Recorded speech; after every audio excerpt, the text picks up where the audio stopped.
For 3,000 years, Earth had been a place of unbroken peace. Wars, famine, and hatred were words children learned only in history museums. Technology had advanced beyond imagination, disease was a relic of the past, and the stars had long since been charted, explored, and colonized. Humanity, once volatile and self-destructive, had matured into a civilization of artists, scholars, and dreamers. Then, without warning, the Velkrin arrived. The alien fleet appeared on the fringes of the solar system like a shadow. Their ships, vast and dark, dwarfed anything humanity had ever constructed. Messages were broadcast across the galaxy's threats, declarations of superiority, demands for surrender. The Velkrin were warriors, forged in eons of endless conflict. They saw Earth's serenity as a sign of weakness, not strength. In their culture, peace was equivalent to death. And so, they challenged humanity to battle, confident they would crush the soft race that had forgotten how to fight. Earth's leaders gathered in the shimmering halls of the United Terran Council, a structure made of living crystal that sang when touched by light. They read the Velkrin's declarations, watched their intimidating battle displays, and listened to their promises of domination. And then, they smiled. It wasn't a smile of fear or mockery. It was the calm, warm smile of a people who knew something the Velkrin did not. Among the humans chosen to respond was Ambassador Arin Solis, a historian and a poet by training. She stood before the great holo screen, facing the Velkrin's warlord, a towering figure clad in jagged armor, radiating hostility. "You mistake our peace for weakness," Arin said gently, her voice as serene as a mountain lake. "But it is not that we have forgotten how to fight. It is that we have remembered how not to." The Velkrin warlord snarled, then prepared to be reminded. In a single sweep, hundreds of Velkrin warships surged forward, heading toward Earth at unimaginable speeds. They expected panic, desperate defenses, cries of surrender. Instead, Earth answered not with guns or missiles, but with light. From the Moon, from Mars, from the orbiting cities of Jupiter's moons, humanity's defenses activated. They were not weapons in the traditional sense.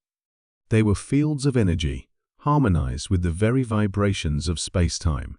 Waves of force bent the Velkrin ships out of trajectory, disabling their systems without firing a single shot.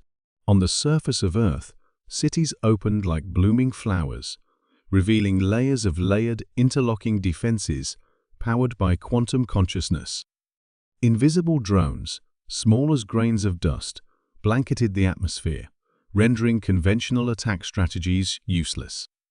The Velkrin forces were trapped powerless, but unharmed. They sent message after message, demanding combat, shouting insults, pleading for an honorable war.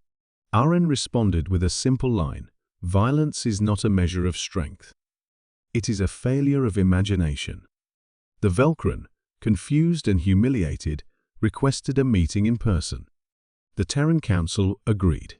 The Velkrin delegation landed in a vast garden where towering trees hummed with internal music and rivers glowed softly in the twilight. There, the Velkrin warlord met Arin once more. "You have defeated us without lifting a weapon," he growled. "You have shamed us before our ancestors.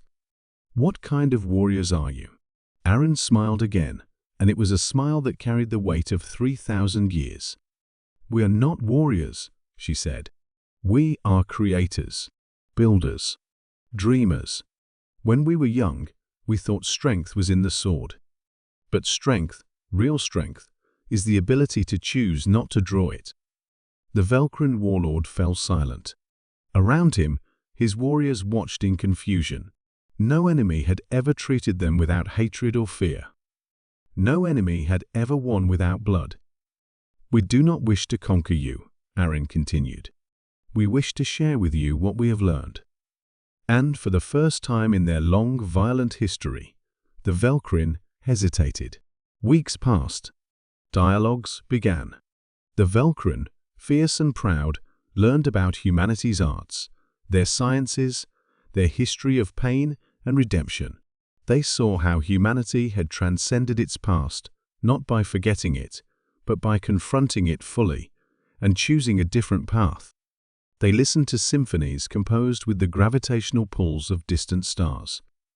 They studied architecture that moved and breathed like living beings. They read poetry carved into the very fabric of quantum fields. Slowly, something began to change in the Velkrin. The seeds of curiosity took root. The Terran Council offered the Velkrin a home, not as conquerors, but as companions in the endless journey of growth and exploration. Some Velkrin accepted immediately. Others resisted, clinging to old ways. But even among the fiercest, the idea had been planted that peace could be a conquest even greater than war. In the centuries that followed, the story of the Velkrin's challenge became legend. Not as a tale of battle, but as a testament to humanity's greatest evolution, the ability to meet fear with kindness, hostility with patience, and to greet the threat of violence, not with rage, but with a smile. And somewhere, across the ever-expanding stars, humans and Velkrin stood together, not as enemies, but as fellow travelers of a universe too vast and beautiful to be conquered.